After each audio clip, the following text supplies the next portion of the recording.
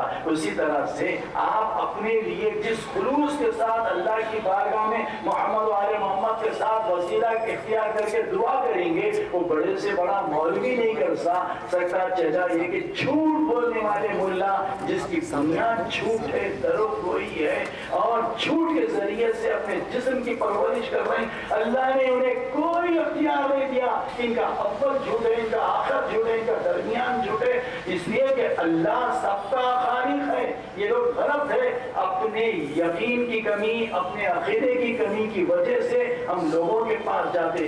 آپ بتلائیے کہیں پر بھی پوری تاریخ میں، پوری احادیث کی کتابوں میں آپ اہل سنت کے سیاہ ستہ لے لیجئے، ہمارے پاس کے کتب اربعہ لے لیجئے، کافی لے لیجئے، ملا یعظ الفقی لے لیجئے، تہذیب لے لیجئے، استفسار لے لیجئے، علامہ مجلسی تک بھی آپ 400 سال پہلے تک چلے جائیے، کہیں پر بھی ایک چھوٹی سے چھوٹی ناقص روایت ملتی۔ لیمو کی کوئی حقیقت ہے، کوڑیوں کی کوئی حقیقت ہے، گلانوں کی کوئی حقیقت ہے، اور ہم بولتے کیا ہے اس کی کیا قیمت کی کوڑی کیا ہے، وہ کوڑی کی کوئی حقیقت ہے۔ اب اس کے مقابل میں آپ کو کیا دیا گیا؟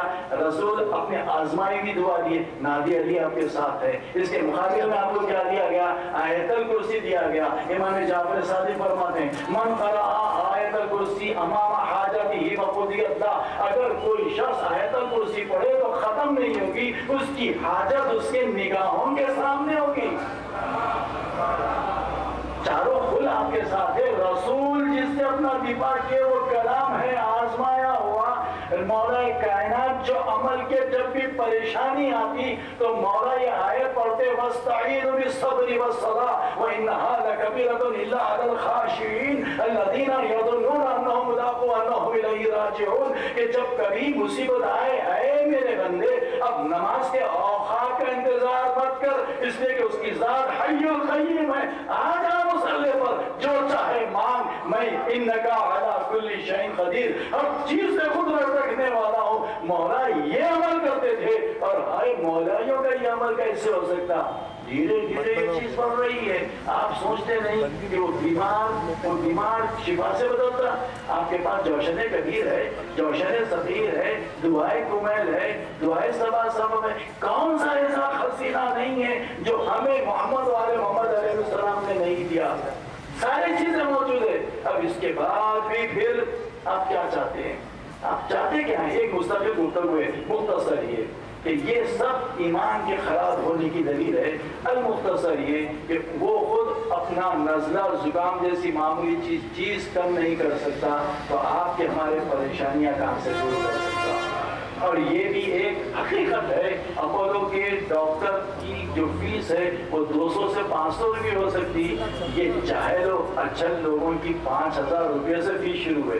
ہم بڑی شوق سے جا کے 5000 روپے دے دیتے اس کو، اب انہیں اور موٹا ہوتا، ہم دبلے ہوتے چلے جاتے، ہم فکر مند ہوتے چلے جاتے۔ ہم کو ایک بیوی کو پالنا، بچوں کو پالنا مشکل ہے، اس کے 2 رہتے، 3 رہتے، 4 رہتے، پھر قطار رہتی بچوں کی۔ یہ سب چیزیں کہاں سے چل رہی؟ ایک آسان پکڑ کا دھندا ہے، لوگوں کے ناقص عقیدہ اور پھر اس کے بعد لا علمیت، جہالت کی وجہ سے یہ کاروبار چل رہا ہے، صرف جہالت۔ اور جو در محمد و آل محمد سے وابستہ ہو گیا وہ جاہل رہ ہی نہیں سکتا۔ اگر جاہل ہے تو یقیناً وہ وابستہ نہیں ہے اہل بیت اطہار علیہ السلام سے۔ صلوات و دیجیے علی محمد و آل محمد۔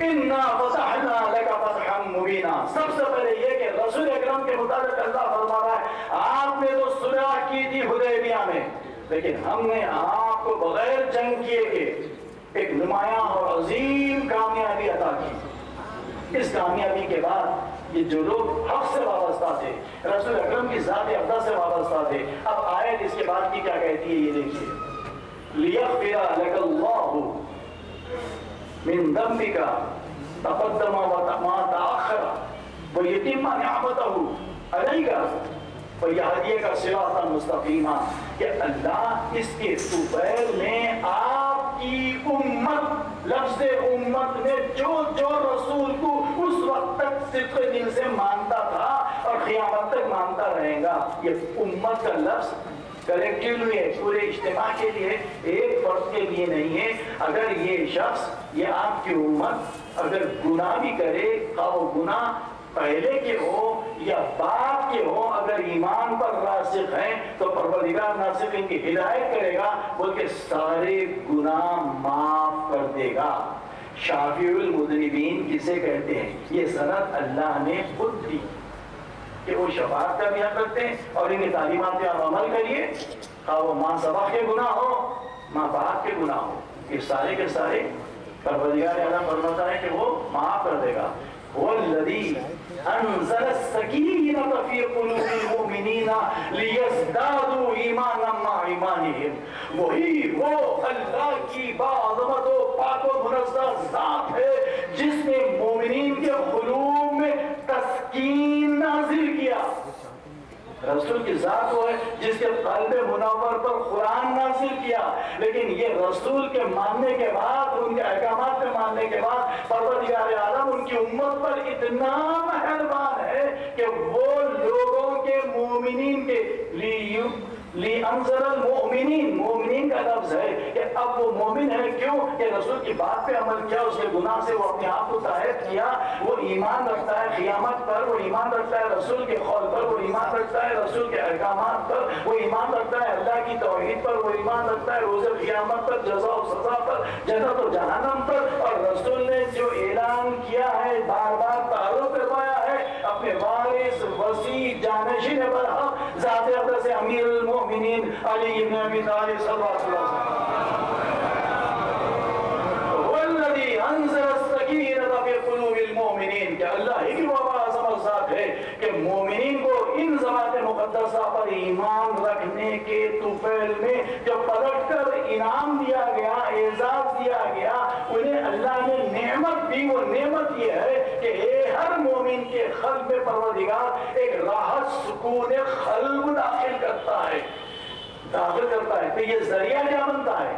اب یہ عقیدہ، یہ گفتگو، یہ بات، یہ باتیں، یہ چیزیں کیا بن رہی ہیں کہ مومنین کے قلوب میں ایمان داخل کرنے کا سبب بن رہے ہیں. تو کیا ان کے قلوب میں ایمان نہیں ہے؟ نہیں، پہلے سے جو ایمان ہے اس میں اضافے کا، لیزدادوا، مزید اضافے کا سبب بن رہا ہے ایمان پر، اور ایمان کا اضافہ. تو قرآن کا پڑھنا ایمان میں اضافے کا سبب ہے. لیکن اللہ نے عظمت رسول اور اللہ کے رسول کی آل کہ اگر ان کو اگر آپ صدق دل سے مانتے ہیں تو ایک مومن صدق دل سے دوسرے مومن سے ملاقات کرے، مسکرا کے دیکھے، یہ سبب اضافت ایمان ہے. یہ سبب اضافت ایمان ہے. ابھی اور کیا چاہیے اس سے چھوٹا اور اس سے کم آپ کے لیے کیا نسخہ چاہیے کہ بس یہ عمل کر لو. ایک مومن دوسرے مومن کو دیکھ کے مسکرا دے، چہرے کے اوپر کرب کے آثار ہوتا ہے، ناگواری کے آثار ہوتا ہے، بلکہ دل سے ملے، دل سے. کیونکہ اس کا مقام کیا ہے؟ کوئی مومن جنوب کا رہے، مغرب کا رہے، شمال کا رہے، کہیں کا بھی رہے، اپنے دیش کا رہے، پرائے دیش کا رہے، کتنے ایسے پہچاننے والی نگاہیں ہیں. ایک مرتبہ نگاہ پڑھتے ہی خود سمجھ جاتا کہ اس کا چہرہ بتا رہا ہے کہ یہ اہل بیت کا چاہنے والا ہے، مومن ہے.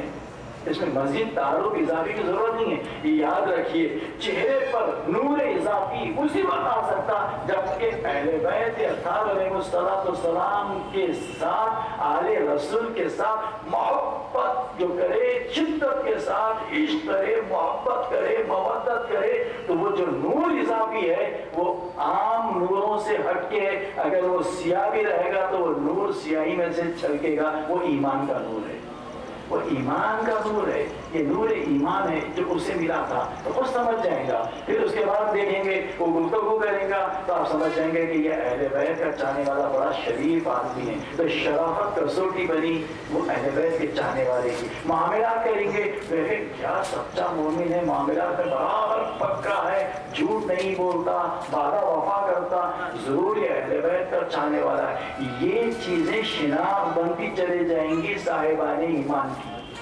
تو یہ ایمان داخل ہو گیا اور ایمان میں مزید ایمان میں اضافہ ہوا. لیزداد المؤمنین ایمانا، کہ اب اس کے ایمان میں مزید اضافہ ہو رہا ہے. وَيَنْصُرَكَ اللَّهُ نَصْرًا عَزِيزًا، پھر ایسے مومنین کے لیے اللہ نے دائمی طور پہ ہمیشہ اس منزل پہ پہنچ جاتا ہے کہ اسے بہت زبردست طور پر فتح دی جاتی ہے. یہ فتح کہیں کی ہے، کتنے مومنین بعمل ہوتے ہیں تو امام فرماتے ہیں کہ اس کی شان اور مرتبت اللہ اور رسول رحمہ کے نزدیک جب بڑھتی ہے تو وہ ارادہ کرتا ہے، اللہ اس ارادے کے اعتبار سے اس ارادے کو تکمیل کرتا ہے. اب یہاں دیکھیے کیا منزل ہے، یہ تو اللہ کی صفت ہے نا. اذا اراد له شيئا ان يقول له كن فیکون، یہ تو اللہ کی صفت ہے. لیکن جب مومن ایمان کے اعتبار سے ترقی کرتے رہتا کہ آپ سوچ رہے ہیں میرا بچہ ایسا بننا، وہ بچہ بن جا رہا ہے. آپ سوچ رہے ہیں کہ میرا بیٹا پرانے مرتبے پہ پہنچنا، وہ پہنچ جا رہا ہے. آپ سوچ رہے ہیں میری بیٹی کا گھر آباد رہنا، ویسا ہو جا رہا ہے. یہ کیفیت کب پیدا ہوتی؟ جتنا انسان اپنے نفس کو، روح کو بالیدہ سے بالیدہ تر ائمہ معصومین کے تعلیمات کے ذریعے سے اختیار کرتے ہوئے اپنائے گا کہ یہاں پر وہ ارادہ کیا اور اللہ اس کو پورا کر دیتا ہے. صلوات پڑھ دیجیے اللہ محمد.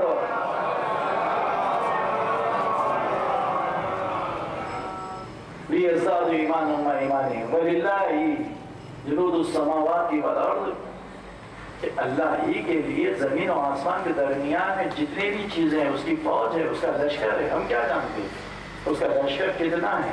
ہر خطرے کے ساتھ ایک ملک نازل ہوتا، کیونکہ وہ ہوا مدبر الامور. اللہ مدبر الامور ہے تو کیسا ہے؟ ہر خطرے آپ کے ساتھ بارش کے ایک ملک نازل ہوتا، وہیں پہنچاتا جہاں اسے اللہ کی مرضی ہے پہنچانے کی. تو اللہ کا لشکر کتنا ہے کوئی خیر تصور کر سکتا؟ کوئی تصور کر سکتا نہیں. تو اب یہ ایمانوں کی حفاظت ہے. تو یہی سلسلے میں آگے جا کر پروردگار عالم فرماتا ہے کہ اللہ کی سنت میں تبدیلی نہیں ہوتی. اب یہاں پر اس خواب کو بیان کیا گیا جو خواب بیان کرنے کے بعد کافی مسلمان کے ایمان متزلزل ہوئے تھے. میں نے جیسے اس کے پہلے عرض کیا کہ اچھے اچھے لوگوں نے کہا کہ آج رسول اکرم کی نبوت پر ہم کو جتنا شک ہوا اس کے پہلے کبھی بھی نہیں ہوا تھا. تو یہ کیفیت کیسی تھی ان کی؟ کیونکہ یہ ظاہراً طور پر دیکھ رہے تھے، تحمل نہیں، صبر نہیں، رسول کی بات پہ اعتبار نہیں. جب رسول کہہ دیے کہ یہ ہو جائیں گا تو ہو کے رہے گا، ہو کے ہی رہے گا، نہیں ہونے کا کوئی سوال ہی پیدا نہیں ہوتا. لیکن اس درجے ایمان پر ہونا، اتنے ایسے تھے اہل بیت کے چاہنے والے بھی، انہوں نے کہا تھا کہ بھائی ہم سب آپ کو چاہتے ہیں، آپ قیام کیوں نہیں کرتے، اپنا حق حاصل نہیں کرتے. جب کسوٹے تو ویسے کسوٹی پر ایک بھی نہیں اترا. آپ نے کہا تھا کہ اگر 5 بھی مل جائیں تو میں قیام کروں گا، خروج کروں گا. علیحدہ سے واقعہ ہے، لیکن میں پھر اپنی گفتگو پہ آؤں. پروردگار عالم یہی سلسلے سورہ فتح کے آخری رکوع میں.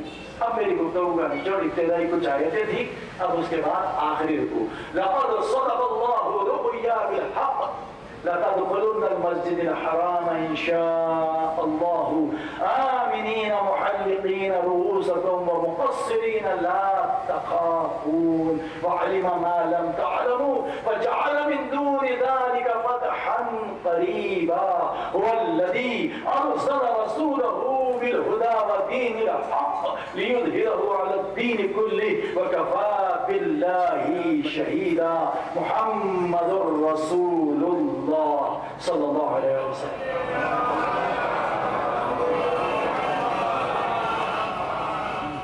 اے اللہ کے رسول فرماتے ہیں کہ آپ کی امتیوں سے کہہ دیجئے کہ بے شک میرے رسول نے جو خواب دیکھا تھا وہ بالکل سچ دیکھا تھا. رؤیا بالحق، مطابق حق تھا، سچ تھا، تم نے ناحق کے شک کیا. یہ بالکل 100% درست تھا. اب کسے کہتے ہیں جہاں پہ رمق برابر بھی باطل ہونے کا شائبہ نہ ہو، اور اللہ جس کے لیے حق کہتے وہاں پہ کوئی شک کی گنجائش ہے کہ وہ حق نہیں ہوں گا. جو شک نہیں کر سکتے وہ کیا دیکھے دیکھا؟ لَتَدْخُلُنَّ الْمَسْجِدِ الْحَرَامِ، کہ وہ داخل ہو رہے ہیں مسجد حرام میں. یہ جو کفار تھے، مشرکین تھے، روکے تھے مسجد حرام میں جانے سے، روکے تھے. یہ کب کی بات ہے؟ یہ اس وقت کی بات ہے سن 6 ہجری کی، سن 8 ہجری میں آپ داخل ہوئے. جب داخل ہوئے تو یہ آیتیں جو داخل ہوئے اس کی غمازی کر رہے ہیں، تفسیر بیان کر رہے ہیں، ترجمانی کر رہے ہیں. لوگ چونکہ شکیت ہے تو مسجد الحرام میں لیدخلون مسجد الحرام انشاءاللہ آمنین محلقین رؤوسکم، کہ اللہ فرماتا ہے انشاءاللہ تعالی آپ جو داخل ہوں گے امن و امان کے ساتھ داخل ہوں گے. یعنی جب یہ پیشن گوئی کر دی گئی تو اب کیا مجال تھی کسی بھی باطل کی کہ وہ مقابل میں آ کے تلوار نکالتا یا مزاحم ہوتا رسول یا اسلامی لشکر کے مجاہدین کے. لہذا تاریخ گواہ فتح مکہ کی کہ یہ ایسی جنگ ہے جس سے کوئی جنگ ہوئی ہی نہیں. اللہ اس کی بشارت دے رہا ہے اپنی آیتوں کے ذریعے. آمنین محلقین رؤوسکم ومقصرین، اور وہاں پر پہلے آپ کو تفسیر نہیں کرنے دیا گیا، تفسیر بھی کریں گے آپ، حلق بھی کریں گے، بال بھی منڈوائیں گے، اپنے قربانیوں کے جانور بھی جو ہے آپ ذبح کروا سکیں گے، کوئی کسی قسم کی مزاحمت نہیں ہوگی. اور اللہ نے آپ کو یہ کامیابی عطا کی کہ بغیر کسی بربریت کے، ظلم کے، جدال کے، جنگ کے، امن و امان کے ساتھ آپ داخل ہو گئے جیسے کہ کوئی مزاحمت کرنے والا موجود ہی نہ ہو. صلوات علی محمد. علم ما لم تعلموا فجعل من دون ذلك فرحا قريبا، کیونکہ اللہ نے کہا تم لوگ نادان کا عقل نہیں جانتے تھے جو اللہ جانتا ہے. اس لیے اللہ جانتا تھا، اس لیے کہا کہ آپ جائیے اور آپ کو فتح مکہ ہوگی. تو اسی پر انا فتحنا لک فتحا مبینا رسول اکرم نے لوگوں کے درمیان میں سنایا تھا کہ آج مجھ پر ایسی آیت نازل ہوئی، ایسا سورہ نازل ہوا جو ساری دنیا کی دولت اگر پیش کی کر دی جاتی، مل جاتی مجھے تو اتنی خوشی نہیں ہوتی، کیونکہ اب یہ اسلام کی ترقی اور عروج کا تسلسل تھا. اسلام کی بقائی نہیں بلکہ عروج کا تسلسل تھا. مختصر سے لوگوں کے درمیان میں یہ اسلام پھیلا اور قیامت تک پھیلتا رہے گا. یہ فتحاً قریبا کی تعبیر ہے، تفسیر ہے. اب اسے کوئی دنیا کی طاقت نہیں روک سکتی. لیکن سورہ میں بشارت ہے جب تک کہ مسلمانوں میں ایمان موجود ہے، جذبہ ایمان ہے، جمع ایمان ہے، ان کو کوئی نقصان نہیں پہنچا سکتا سوائے اس کے کہ جب تک کہ خود وہ اپنے آپ کو نقصان نہ پہنچائے. اس لیے کہ آسمانی بلا آئی تو دعاؤں سے جاتی، زمینی بلا آئی تو دعاؤں سے جاتی، لیکن جو خود انسان خود کرتا اعمال ہے اس کا کوئی علاج نہیں ہے، اس کا کوئی علاج نہیں ہے. جب اللہ گارنٹی دے دیا کہ بھئی تمہیں ضرور کامیابی ملے گی، بشرطے تم اسلام کے اصولوں کے اوپر قائم رہو. اب اس کے بعد ایک صلوات رضی اللہ محمد.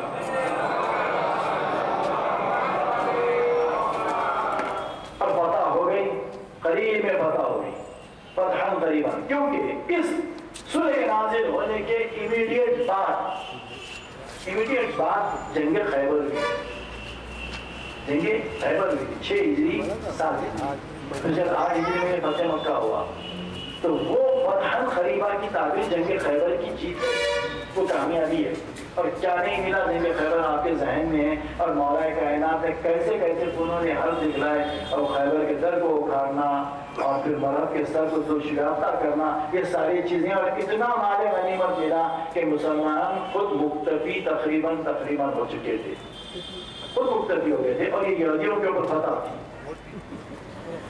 والذی ارسل رسولہ بالہدی والدین الحق لیظہرہ علی الدین کلہ. اللہ ہی کی وہ باعظمت ذات ہے جس نے رسول محمد مصطفیٰ صلی اللہ علیہ وسلم کو پیغمبر بنا کر، رسول بنا کر لوگوں کے درمیان میں بھیجا تاکہ لوگ رسول کو ذریعہ بنائیں حصول ہدایت کا. قسم کھانے کا نہیں، کوئی اور دوسرے قصیدے پڑھنے کا نہیں، بالخدا ہدایت حاصل کرنے کا ذریعہ بنائے. لیظہرہ علی الدین کلہ، اور ان سے ایسے ایسے حقائق اور خوبیاں اسلام کے ظاہر ہوں گے کہ تمام ادیان پر یہ دین اسلام غالب آ جائے گا. صلوات علی محمد وعلیہ. اور یہ نظریہ، یہ کانسیپٹ، یہ گفتگو جو پروردگار عالم بیان کر رہا ہے، اگر رسول کی کوئی تصدیق نہیں کرتا ہے تو نہ کرے. اللہ فرماتا ہے کہ میں کافی ہوں شاہد شہادت دینے کے لیے، تصدیق کے لیے. وَكَفَى بِاللَّهِ شَهِيدًا. اس کے بعد فرماتے ہیں کہ اے محمد آپ کچھ نہیں مگر یہ کہ اللہ کے بھیجے ہوئے رسول ہیں. وَمَا مُحَمَّدٌ إِلَّا رَسُولٌ صلی اللہ علیہ وسلم. اب یہاں سے سننے والی بات ہے جو اللہ سے، رسول سے، ائمہ معصومین علیہ السلام سے وابستہ ہو گیا، اس میں کیا صفت خود بخود پیدا ہونا چاہیے. خود بخود وابستگی کے ساتھ یہ کیریکٹر، یہ صفت، یہ کوالٹی اگر ہم میں پیدا نہیں ہو رہی ہے تو سمجھ لینا چاہیے کہ ہماری کہیں نہ کہیں وابستگی کے درمیان میں ڈسکنیکشن ہو گیا. ہمارے پاس وہ ارتباط نہیں ہے، وہ تبسم نہیں ہے، وہ ربط نہیں ہے. اس لیے کہ قرآن کی آیت غلط نہیں ہو سکتی، اللہ کا رسول غلط نہیں ہو سکتا، کہیں نہ کہیں ہم غلط ہیں. مجھے آپ کو کہہ دینے دیجیے بہت بڑا مومن ہے، آپ میرے کو کہہ دینے دیجیے بہت بڑا ایماندار ہے، لیکن اللہ کہنا ہے، اللہ کا رسول. اب پروردگار عالم یہ علامتیں بتایا تاکہ خود اپنے آپ سے یہ علامتوں کو کسوٹو، چیک کرو، دیکھو کہ ہم کتنا رسول سے قریب ہے، اللہ سے قریب ہے، کتنا ایمان سے قریب ہے، ہم کتنے ایماندار ہیں، کتنے ایماندار ہیں. اب یہاں سے جو آیتیں تسلسل کے ساتھ ہے، مسلسل، وہ کوالٹیز، وہ خوبی مومن کی. دیکھیے اللہ مومن کی یہ علامتیں بتا رہا ہے. ہمارے پاس مومن کی علامت، ارے بڑا مومن ہے بھائی، کوئی مجلس نہیں چھوڑتا. من جملہ اور صفات کے ایک صفت ہو سکتی ہے لیکن حقیقت ہونا ضروری نہیں.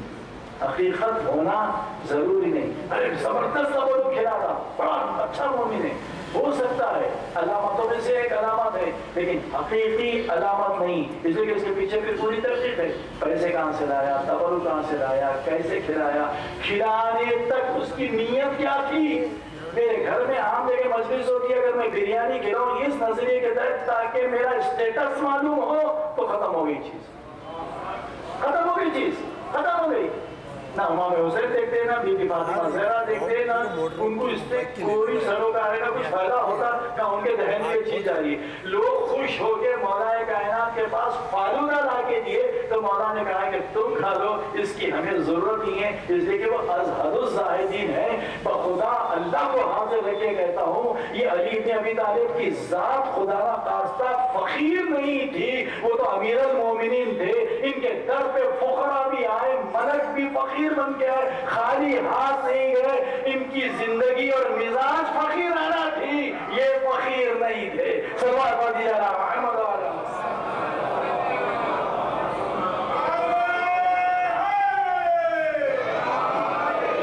محمد رسول اللہ والذین معہ. دیکھیے والذین معہ اشداء علی الکفار والرحماء بینہم تراہم رکعا سجدا یبتغون فضلا من اللہ ورضوانا. کہ دیکھیے محمد رسول اللہ اور ان کے ساتھ جتنے بھی لوگ ہیں ساتھی، جو اشہد ان محمد رسول اللہ کہہ رہے ہیں، ان سب کی یہ صفت ہے.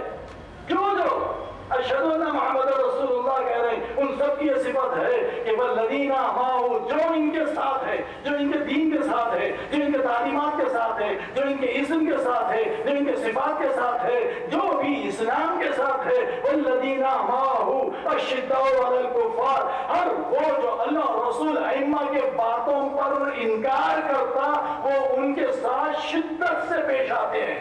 مخالف ہے جو ان کے ساتھ شدت سے، کس کے ساتھ؟ جو اللہ اور رسول ائمہ کے تعلیمات سے انکار کرتا، کفار ہے، کافر ہے، یا ان کو نہیں مانتا یا ان کے تعلیمات کو نہیں مانتا. ایک ہی ہے، دونوں کے لیے کفر کا لفظ استعمال ہوا، کافر ہے وہ. والذین معہ اشداء علی الکفار، یہ لوگ آپس میں کفار پر غضبناک ہیں، یعنی تعلیمات رسول کے اگین جو ہو جائیں گا اس سے وہ خوش نہیں ہوں گے بلکہ غضبناک ہیں. الذین معہ اشداء علی الکفار والرحماء بینہم. لیکن ایک مومن، ایک محمدی، ایک اللہ کا جاننے والا، ایک رسول کا ماننے والا، یہ والذین معہ اشداء علی الکفار والرحماء بینہم آپس میں ایک دوسرے پہ مہربان ہے. آیا یہ صفت ہمارے پاس موجود ہے یا نہیں ہے؟ موجود ہے تو وابستگی ہے، موجود نہیں ہے تو کہیں نہ کہیں ہمارا کنیکشن وابستگی سے ٹوٹ چکا ہے. صلوات علی محمد وعلی محمد.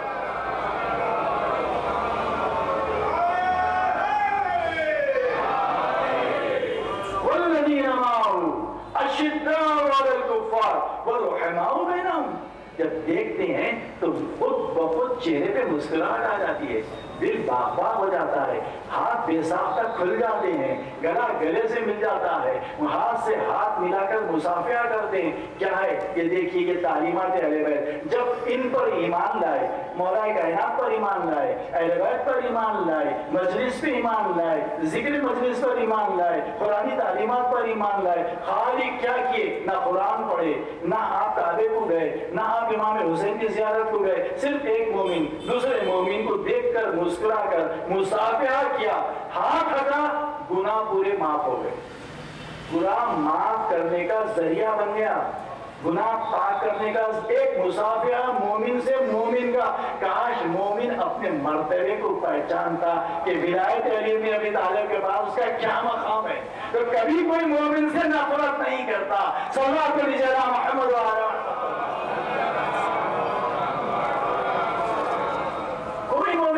نفرت نہیں کرتا۔ ہم دیکھیے ایک ایک چیز سے نسبت دیتے ہیں نا، نسبت ہے نا، نسبت کا بڑی تعظیم ہے، علم مبارک ہے، نسبت ہے امام حسین سے، کربلا کے واقعات سے، ہر جگہوں میں رسول کے ساتھ پرچم تھا، علم تھا، آپ احترام کرتے، لیکن نسبت میں جو نسبت رسول اکرم نے اپنے چاہنے والے امتیوں کو دی۔ ابھی اس موقع پہ آیت کے درمیان یہ واقعہ مجھے یاد آیا، حدیث ہے یہ، حدیث رسول اکرم صلی اللہ علیہ وسلم خانہ کعبہ کا طواف کر رہے تھے، ظاہر کا طواف کر رہے تھے، تو یہ سب چیزیں سن 6 ہجری کے بعد کی ہیں، اور 10 ہجری کے پہلے 11 میں تو آپ کی رحلت ہو گئی، تو اصحاب پورے موجود تھے، ساتھ میں تھے۔ اب ایک مرتبہ خانہ کعبہ پہ آپ کی نگاہ پڑی، بڑی توجہ سنیے، بڑی توجہ سے، کیونکہ ایمان افروز واقعہ ہے۔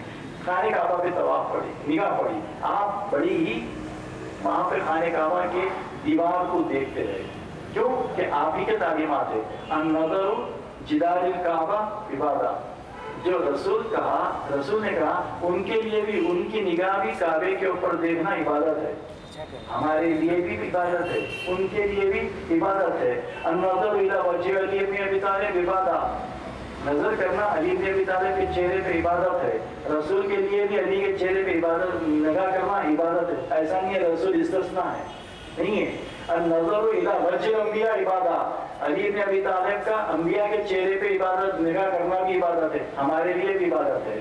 النظر الی صحف، قرآن کے اوپر نگاہ کرنا عبادت ہے ہمارے لیے، رسول کے لیے بھی ہے جس کو قرآن نازل ہوا، مولا کائنات پہ بھی ہے جو پیدا ہوتے قرآن کی تلاوت کیے۔ یہ یکسانیت احکامات میں، ایسا نہیں ہے کسی سے استثناء ہے، کسی سے استثناء نہیں ہے، اس لیے کہ سب کے لیے عبادت ہے، رسول کے لیے بھی عبادت ہے۔ صرف عبادت نہیں ہے تو اس کے لیے نہیں ہے، جو معبود ہے، جو عبد ہے ان کے لیے عبادت لازمی ہے۔ صرف معبود کے لیے، اللہ کسی کی عبادت نہیں کرتا، بندے اللہ کی عبادت کرتے ہیں، بندے اللہ کی عبادت کرتے ہیں۔ اب یہاں پر رسول اکرم نے دیکھا خانہ کعبہ پر، اس کے بعد کیا کہنا ہے کعبہ، ارے عالم اسلام میں پائیدان مسلمانوں پر تیری تعظیم واجب ہے۔ اب یہ تعظیم کعبے کے رسول نے اپنی زندگی میں اپنے کلام کے ذریعے فرمایا کہ تیری تعظیم واجب ہے۔ دیکھیے اب نسبت، رسول نے کہا کعبے کی تعظیم واجب ہے۔ اگر کوئی شخص سمت قبلہ رفع حاجت کے لیے بیٹھ جائے اور کوئی یہ کہے کہ صاحبزادے یہ قبلہ رخ ہو کے آپ اپنے رفع حاجت کے لیے فارغ ہونے کے لیے نہیں بیٹھتے، شریعت نے منع ہے، حرام ہے۔ اگر بچہ کہے کہ کہاں کعبہ ہے، میں کہاں بیٹھا ہوں، خالی زبان سے بھی نہیں کہا بول دیا، یہ لفظ انکار ہے، دائرہ اسلام سے خارج ہونے کے مترادف۔ یہ شریعت کا مسئلہ ہے، یہ شریعت کا مسئلہ، فقہ کا مسئلہ ہے، یہ شریعت کا مسئلہ ہے۔ ارے وہ بول گیا ختم۔ اسی لیے سارے چیزوں میں اسراف جائز نہیں ہے، لیکن اگر آپ قبلہ اگر کسی کے پاس نہ چاہتے ہوئے کہیں پہ ٹوائلٹ بن جائے تو اس کا توڑنا، قرض کا لینا، قرضہ ادا کرنا فوراً واجب ہے، واجبات سے ہے۔ ہمیں کیا کروں، مجھے ایسا ہی مل گیا، نہیں ہے۔ دیکھیے شریعت میں یہ جہاں پر جو امکانات آپ کو نہیں ہے، آپ جانتے بھی نہیں قبلے کی سمت کیا ہے، اور ایسے میں آپ کے ایک چیز قابو میں بھی نہیں ہے تو اس وقت کا ایکسکیوز ہے، لیکن آپ جانتے ہیں ڈائریکشن کیا ہے، قبلہ کیا ہے، یہ چیز ہے۔ تو اب تعظیم جب رسول نے کہا کہ واجب ہے تو مسلمانوں کے مسائل کے درمیان میں شاخیں پھوٹتے پھوٹتے یہاں تک آئی اس کے مسائل، تو کتنے زیادہ وسیع تر مسائل ہو جاتے ایک لفظ رسول کے جملے پر۔ اب اس کے بعد کہا کہ اے مسلمانوں، کیا کہنا ان کا تمہارا کہ تمہارے لیے 3 قسم کا احترام واجب ہے۔ کعبے کی خالی تعظیم ہے، لیکن ایک مومن کی جان کی، عزت کی، آبرو مال کی یہ حفاظت تینوں ہر مسلمان پر واجب ہے۔ کعبے کے لیے ایک تعظیم ہے اور عام مسلمان کے لیے، ہر مسلمان کے لیے 3 تعظیمیں ہیں۔ اس کے بعد آگے کیا کہنا کہ وہ جو میرے آخری دنیا میں جب قیامت کے پہلے جو میرا آخری وارث ظاہر ہوں گا تو ان کا کیا کہنا کہ ان کا کیا مرتبہ ہے۔ اہل بدر بھی ساتھ تھے، دوسرے جنگوں میں ساتھ دینے والے بھی ساتھ تھے، اصحاب ساتھ تھے، بڑے بڑے نامی گرامی اصحاب ساتھ تھے۔ انہوں نے کہا کہ یا رسول اللہ، جنگ بدر میں ہم نے حصہ لیا ہے، اللہ نے ہماری شان میں قرآن کی آیتیں پڑھی ہیں، 5,000 5,000 ملائکہ سے ہماری نصرت کی ہے، کیا ہم سے بھی زیادہ ہو عظمت رکھنے والے ہیں؟ کہا کہ دیکھو تم میرے صحابی ہو لیکن وہ میرے بھائی ہیں،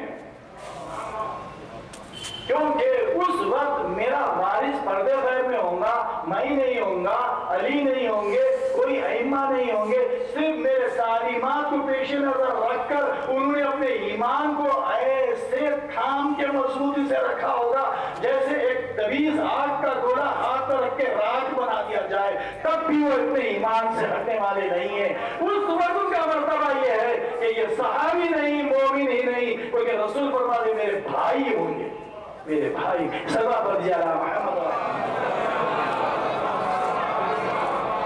تو والذین معه اشداء علی الکفار والرحماء بینہم تراہم، اب ان کی صفت پہچان کیسی ہے؟ ایک دوسرے پہ مہربان ہوں گے، تراہم تم ان کو دیکھو گے، رکعن سجدن یا حالت رکوع میں یا سجود میں۔ اب بتائیے آپ یہ کیا ہے صفت؟ رسول بتا رہے ہیں، قرآن بتا رہا ہے، یہ مومن کی صفت۔ اب اگر یہ صفت پیدا ہو گئی تو پھر اللہ آگے اور اللہ کی عطا ہی عطا ہے، عطاؤں کی بارش ہے اس میں۔ دیکھیے آپ والذین معه اشداء علی الکفار ورحماء بینہم تراہم رکعا سجدا یبتغون فضلا من اللہ ورضوانا۔ اب یہ لوگ کسی لالچ پہ رکوع نہیں کر رہے ہیں، کسی لالچ پہ سجدہ نہیں کر رہے ہیں، ان کے مطابق تو پروردگار عالم نے فتح سنا دی، ان کے مطابق تو اللہ نے سنا دیا کہ تمہارے سابقہ گناہ، بعد کے گناہ سب معاف کر دے رہا ہے۔ پروردگار نے رسول کو ہادی بنا کر بھیج دیا، پھر اس کے بعد یہ صفت بیان کی کہ یہ لوگ رکوع میں ہیں، سجدوں میں ہیں۔ اب یبتغون فضلا من اللہ ورضوانا، اب ان کی ایک ہی تمنا ہے، آرزو ہے کہ جیسے بھی ہو زندگی گزر جائے لیکن میرا رب پروردگار مجھ سے راضی ہو جائے اور مجھ پر فضل نچھاور کرے، فضل کی بارش کرے۔ صلوات علی محمد و آل محمد۔ سیماہم، پھر مزید اضافی ان کی علامت پہچانے ان کی، سیماہم تم ان کے چہروں کو دیکھو گے، ان کے چہروں کو دیکھو گے، سیماہم فی وجوہہم من اثر السجود، یہ اللہ کی بارگاہ میں جو سجود کرتے ہیں پیشانی پر آثار سجدہ ان کے نمودار ہو جائیں گے، پیشانی میں آثار سجدہ ان کے نمودار۔ سیماہم فی وجوہہم من اثر السجود ذالک مثلہم فی التوراۃ ومثلہم فی الانجیل، یہ قانون خالی قرآن کے ماننے والوں کے لیے نہیں بلکہ تورات کے ماننے والوں کے لیے بھی، ان کے دور میں بھی یہ صفت کے حامل لوگ تھے، انجیل کے ماننے والوں کے درمیان میں بھی یہ صفت کو پروردگار بیان کرتا ہے کہ اس وقت بھی تھے اللہ کی باتوں پہ عمل کرنے والے نیک صالح بندے۔ سیماہم فی وجوہہم من اثر السجود ذالک مثلہم فی التوراۃ ومثلهم في الإنجيل كزرع أخرج شطأه فآزره فاستوى على سوقه يعجب الزراع ليغيظ بهم الكفار۔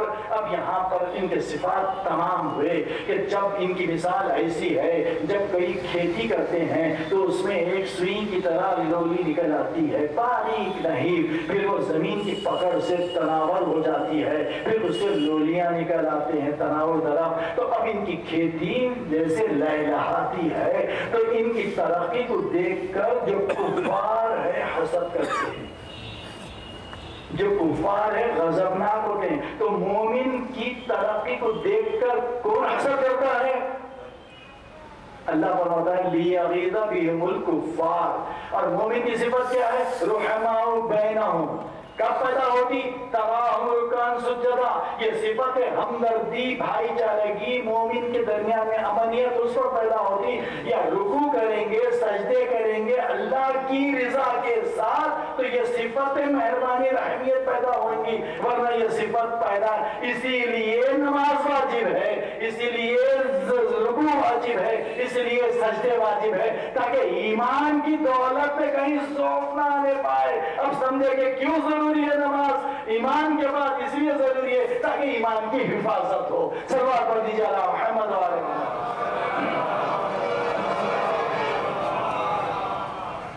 وعد اللہ الذین آمنوا وعملوا الصالحات منہم مغفرۃ واجرا عظیما۔ اللہ کا وعدہ ہے، آپ کو کوئی جس پہ اعتبار ہے اس کا وعدہ ہوا تو آپ کیا کیا کروڑ روپے کے ڈیل کر لیتے، آؤ اللہ سے ڈیل کرو۔ اللہ فرما رہا ہے کہ میری بات پہ ایمان لاؤ، یہ میرا وعدہ ہے۔ وعدہ اللہ الذین آمنوا، یہ اللہ کا وعدہ ہے صاحبان ایمان کے ساتھ، ہر ایک کے ساتھ نہیں۔ وعدہ اللہ الذین آمنوا، کون آمنوا؟ یہ پورے صفات کا حامل جو میں نے ابھی آپ کے درمیان میں دہرائے۔ وعمل الصالحات، جو اچھے اچھے کام کرتا ہے۔ یہ اچھے کام کون سے ہے بابا؟ بتائیے، وہی ہے جو ٹی وی پہ اچھا بتا رہا ہے، یا وہی ہے جو مولانا علی نے کیا یا امام حسین نے فرمایا یا بی بی فاطمہ نے کیا؟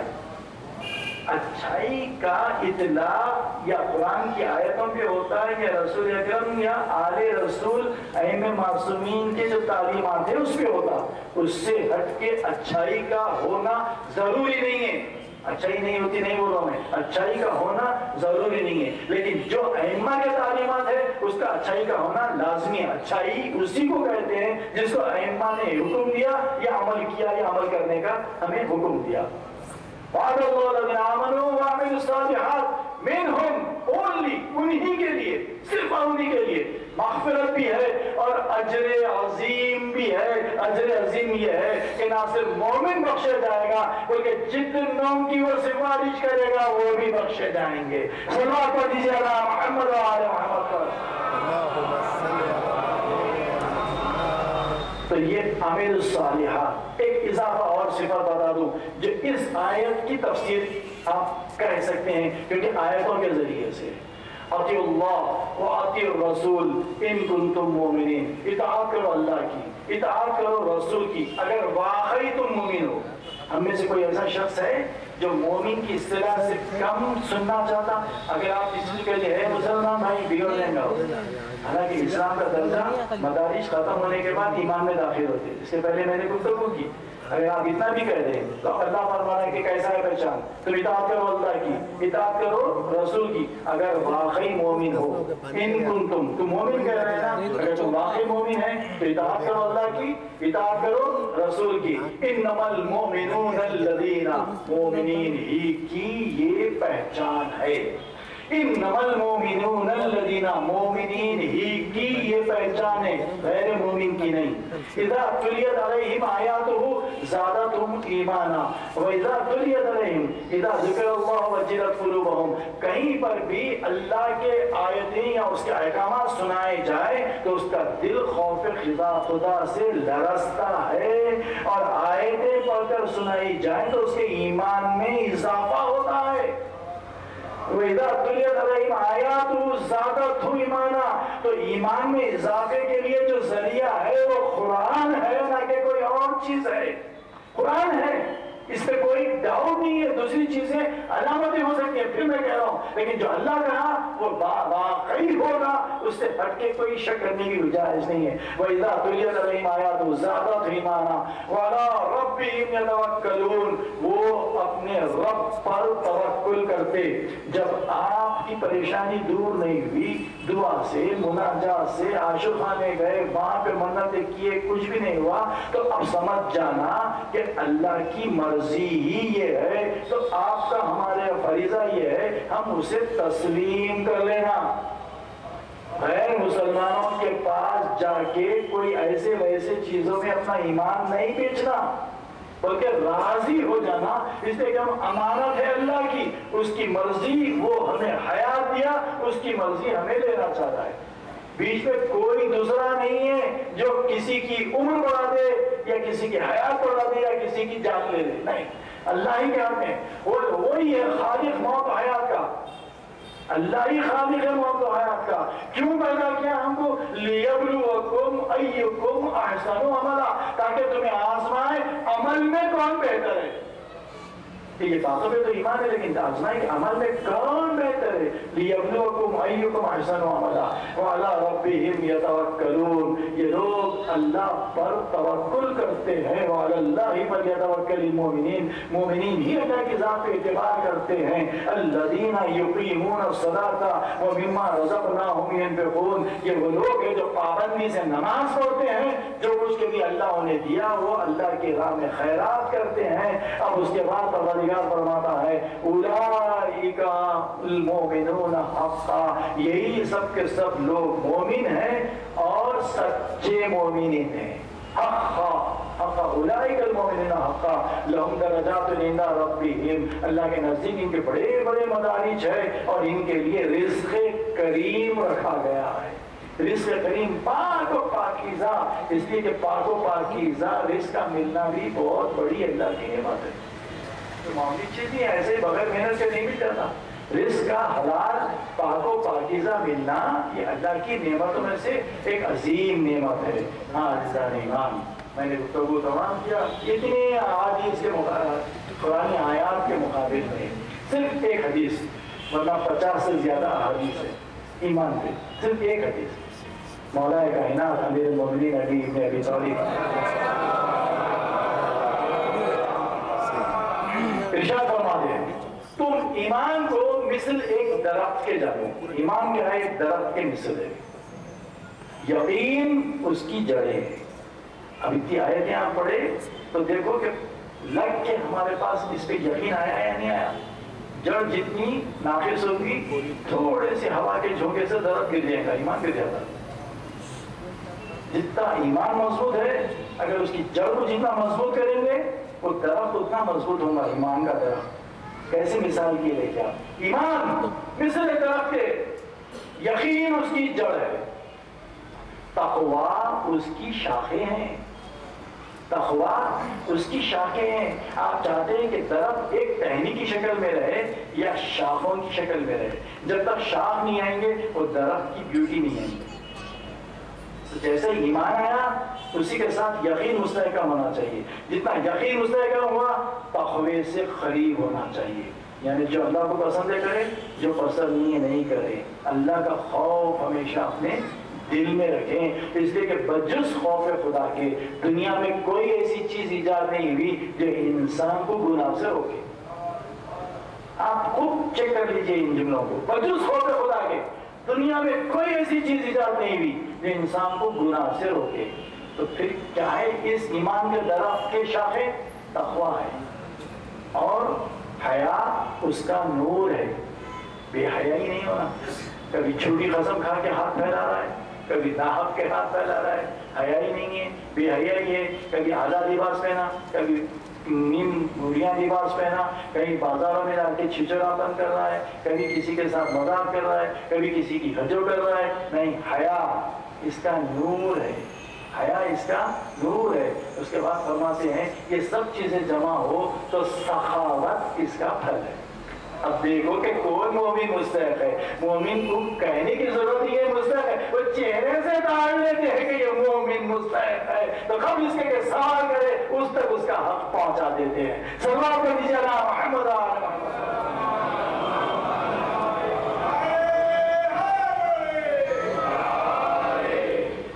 گرامی۔ میں نے آپ کی زحمت تمام کی، گفتگو تمام کی، آج یہ گفتگو ہو گئی۔ دعا کریں کہ پروردگار آگے گفتگو کو پھر وہ حالات، وہ واقعات جو مولا المومنین کے سلف کرنے پہ آپ کو مجبور کیا گیا تھا، یہ لفظ ایمان کے لیے زیب نہیں دیتا، لیکن چونکہ پیش نظر آپ کی شریعت ہے تو وہ تابع شریعت خدا ہے، لہذا اللہ کی مرضی بھی ایک تھی، حالات ایسے تھے۔ تو سوچے کہ ائمہ کے اوپر یہ کتنا تکلیف دہ موقع تھا، انہوں نے اس طریقے سے صلح کی تھی، اور یہاں پہ صلح ہوئی، امن و امان کے بعد جو پھل ملے، جو راحت ملی، جو اسلام کو ترقی ملی، یہ اپنی جگہ، لہٰذا ہر چیز گفتگو کے ذریعے کرنے سے جو حاصل ہوتی وہ انتقام کے جذبے سے نہیں ہوتی۔ اسلام اسی لیے پیغام امن ہے، اسلام اس لیے کہا جاتا ہے کہ یہ پیغام امن ہے۔ جو لوگ زیادتی کرتے، بربریت کرتے، ظلم کرتے، استبداد کرتے، ناانصافی کرتے، حقیقی دلائل کے ذریعے سے باطل کو اس کے باطل ہونے کا خائل کروانا، یہ اسلام کے تعلیمات ہیں۔ انہیں اپنے گناہ کو تسلیم کرنا، اپنی غلطی کو تسلیم کرنا، کہنا کہ نہیں مجھ سے زیادتی ہوئی، لہٰذا میں ان کا حق ان کو دینا چاہیے۔ بس کربلا کے میدان میں امام حسین، ان کے اولاد طیبین و طاہرین، اس طرح سے اسلام کو تازہ کیا کہ یوں محسوس ہوتا ہے کہ مکرر قرآن نازل ہو رہا ہے۔ یہی کیفیت تھی آج اس عزا خانے میں امام حسین کی شہداء میں سب سے چھوٹا شہید، جس کا نام علی اصغر ہے، اس کے مصائب کا ذکر ہوتا ہے۔ آپ نام ہی کے ساتھ آپ کے اذہان علی میں خود بخود ایک نقش ابھر گیا، ایک خاکہ ابھرا، اور آپ کی نگاہیں اس منظر کو کربلا میں پہنچ کر دیکھنے لگ گئی۔ اسی کے ساتھ خود بخود تکلیف دہ منظر کو دیکھنے کے بعد آپ کی نگاہوں میں آنسو آ گئے۔ حقیقت میں بس یہی مجلس ہے، مال مجلس سے حاصل ہو گیا کہ دیکھیے آقا سید الشہداء پر اس طریقے سے عالم غربت میں، تنہائی میں کیسے کیسے ظلم اٹھایا گیا۔ شہزادہ علی اصغر، تو آپ کی نگاہ میں کیا منظر آیا؟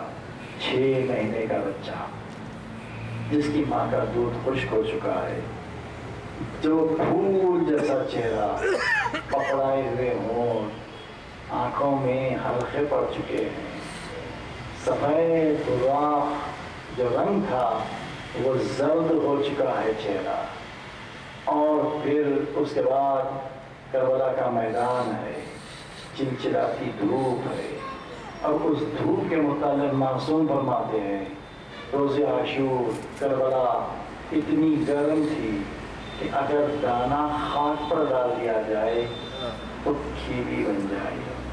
اب آپ سوچئے کہ پیاس کی شدت ہے، 3 دن کی پیاس ہے، 3 دن کی بھوک ہے، اور ایسے میں جو شہید جتنا پہلے شہید ہوا اس کی پیاس وہیں پر ختم ہو گئی، لیکن امام حسین سب سے زیادہ پیاسے تھے، تو اس کے زیادہ عین ماقبل علی اصغر سب سے زیادہ پیاسے تھے۔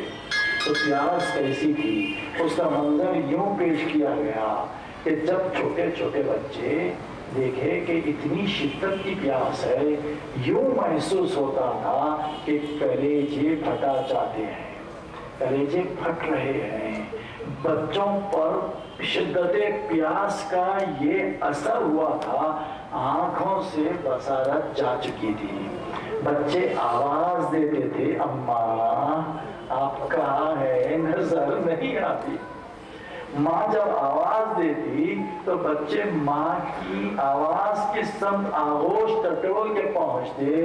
روایت میں یہ ہے کہ بچے ماں کی آغوش میں لیٹ جاتے، شدت عطش کے سبب ایڑیاں رگڑ کے دم توڑ دیتے۔ ہائے غربت آل محمد! ایسے میں بچوں کو زینب اولیاء مقام اٹھاتی، اس کے بعد اپنے ماں جائے حسین کی خدمت میں لاتی اور یہ کہتی بھیا یہ بچہ بھی دم توڑ دیا، ہائے حسین پر کیا گزر گئی ہوگی۔ اسی لیے جب نہیں حسین نے اپنے شیروں کو سلام کے سر کا، جب بھی پانی پینا مجھ پہ کس کی پیاس کو یاد، کیونکہ اس پیاس کے پیچھے ایسے تکلیف دے درد بھرے واقعات تھے۔ اب حسین یکو تنہا ہے، میدان میں ہے، نہ اب عباس ہے، نہ علی اکبر ہے، نہ قاسم ہے، اب حسین کی کوئی نصرت کرنے والا نہیں ہے۔ اتمام حجت کے لیے فاطمہ کے لال نے ایک مرتبہ آسمان کی طرف دیکھا، داہنی طرف دیکھا، بائیں طرف دیکھا، حسین کو بجز تنہائی کے کوئی نظر نہیں آیا، سب خون کے پیاسے تھے، کسی کے ہاتھ میں تلوار تھے، کسی کے ہاتھ میں تبر تھے، کسی کے ہاتھ میں تیر تھے۔ روایتوں میں ہے کہ جس کسی کے ہاتھ میں ہتھیار نہ ہوتا اس کے ہاتھ میں پتھر تھے، سب آمادہ تھے کہ جتنا سخت ہو سکے کرے، حسین پر حملہ کرے۔ لیکن ایک مسئلے، حسین نے اتمام حجت کے لیے آواز استغاثہ بلند کیا، قل من ناصر ینصرنا، اے کوئی جو حسین کی مدد کے لیے پہنچے، اے کوئی جو حسین کے سے مدد کے لیے پہنچے، لیکن کوئی مددگار نہیں تھا۔ لیکن آواز میں ایسی طرف تھی، کسک تھی کہ خیمہ امام حسین کے خیام سے آواز گریان بھی۔ ایک مطلب حسین گریا کی طرف متوجہ ہے، پلٹ کے دیکھا کہ خیمے سے بڑی شور و غل پڑا ہے، کوئی شاید بڑا واقعہ ہو گیا، شاید کوئی